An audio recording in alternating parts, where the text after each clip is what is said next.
창세기의 질문과 함께하는 오늘의 묵상입니다. 오늘의 질문입니다. 왜 아브라함은 멜기세덱 왕에게 11조를 바쳤을까? 이 질문 가지고 함께 11조에 대해서 고민하고 생각해보는 시간 가지도록 하겠습니다. 아브라함은 전쟁에서 이기고 잡힌 포로들과 빼앗겼던 재물들을 되찾아서 돌아옵니다. 소돔 왕과 살렘 왕이 나와서 아브라함을 영접하게 되는 이야기가 창세기 14장 17절과 18절에 기록되어져 있습니다. 읽어보겠습니다.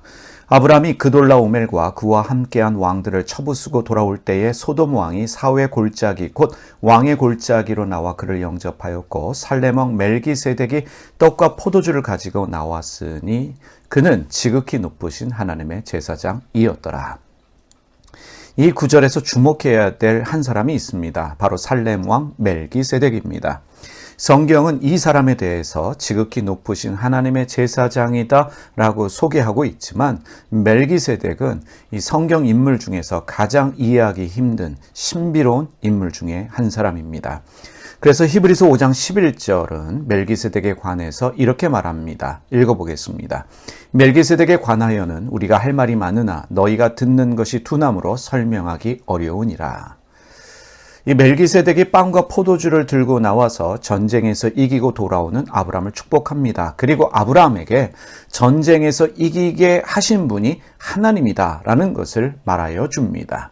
창세기 14장 19절과 20절 말씀 읽겠습니다. 그가 아브라함에게 축복하여 이르되 천지의 주제이시요 지극히 높으신 하나님이요 아브라함에게 복을 주옵소서 너희 대적을 내 손에 붙이신 지극히 높으신 하나님을 찬송할지어다 하매 아브라함이 그 얻은 것에서 10분의 1을 멜기세덱에게 주었더라. 아브라함은 자신이 얻은 것에서 10분의 1을 즉 11조를 멜기세덱 왕에게 줍니다. 이것이 바로 11조에 관한 성경에서의 첫 번째 기록입니다. 우리는 이런 질문을 할 수밖에 없습니다. 왜 아브라함은 11조를 멜기세덱 왕에게 주었을까? 또 근본적인 질문을 우리가 던지게 됩니다. 11조란 과연 무엇인가? 이 11조를 이해하기 위해서 고대 근동에서 11조가 무엇인지를 우리가 살펴볼 필요가 있습니다. 이 고대 근동 지역에서 11조란 세금의 성격이 강했습니다. 고대 근동의 국가들은 자신들의 신을 모시는 신전의 유지를 위해서 백성들에게 종교세 개념으로 11조를 거두어 드렸습니다. 뿐만 아니라 이 왕이 신하의 급료를 주기 위해서 거두어 드리는 백성들에게 거두어 드리는 세금도 11조였습니다. 약소국이 강대국에 바치는 조공도 11조였습니다. 약한 자가 강한 자에게 보호와 도움을 청할 때 또는 보호와 도움에 대한 감사의 표시를 할 때도 11조를 바쳤습니다. 야곱이 에서를 피해 도망하면서 베델에서 단을 쌓고 하나님의 보호와 도우심을 구하면서 11조를 서약합니다. 창세기 28장 20절에서 22절 말씀 살펴보겠습니다. 야곱이 서원하여 이르되 하나님이 나와 함께 계셔서 내가 가는 이 길에서 나를 지키시고 먹을 떡과 입을 옷을 주시어 내가 평안히 아버지 집으로 돌아가게 하시오면 여호와께서 나의 하나님이 되실 것이요 내가 기둥으로 세운 이 돌이 하나님의 집이 될 것이요 하나님께서 내게 주신 모든 것에서 10분의 1을 내가 반드시 하나님께 드리겠나이다 하였더라.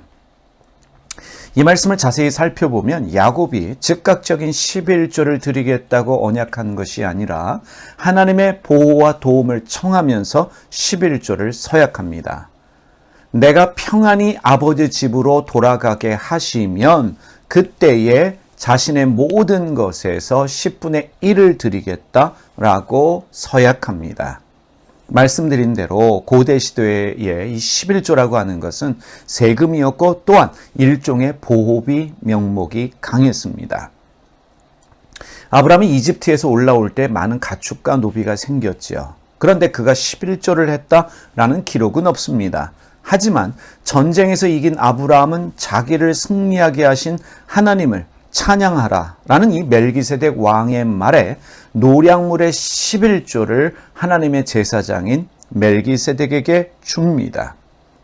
하나님의 보호와 도우심 때문에 이겼습니다. 그래서 하나님의 제사장인 멜기세덱을 통해서 고대 시대의 간습대로 11조를 하나님께 바친 것으로 이해할 수 있습니다. 이후에 구약 성경에서 11조는 하나님의 것이기 때문에 하나님께 드려야 한다라고 가르치고 있습니다. 레위기 27장 30절의 말씀 보겠습니다. 그리고 그 땅의 10분의 1, 곧 그 땅의 곡식이나 나무 열매는 그 10분의 1은 여호와의 것이니 여호와의 성물이라. 그리고 성경은 계속해서 11조를 어떻게 사용해야 하는가를 가르치고 있는데, 민수기에 보면 11조로 경제활동할 수 없었던 레위 사람들을 섬기는 일에 사용해야 한다라고 기록하고 있고, 신명기에는 11조를 가난한 사람들을 위해 사용해야 한다라고 말씀하고 있습니다. 11조는 고대 근동의 법이었습니다. 구약시대의 제도였습니다. 그러면 우리는 11조를 어떻게 이해해야 할까요? 현대사회에서도 11조는 반드시 해야만 하는 의무일까? 또 중요한 질문이 있습니다. 11조를 하지 않으면 하나님이 저주하실까? 라는 질문입니다. 한국교회의 대표적인 성경 주석가였던 박윤선 박사님은 이 구약시대의 11조에 대해서 이렇게 말합니다. 구약의 11조는 이스라엘이 하나님의 신정왕국에 속해 있었기 때문에 의무적이었지만 신약시대에는 더 이상 의무적이 아니다. 이미 예수 그리스도를 통해서 구약 예언들이 성취되었기 때문에 11조를 교리화 또는 제도화해서는 안 된다. 이것이 박윤선 박사님의 주장입니다. 구약 성경의 가르침을 따르는 유대교를 살펴보겠습니다.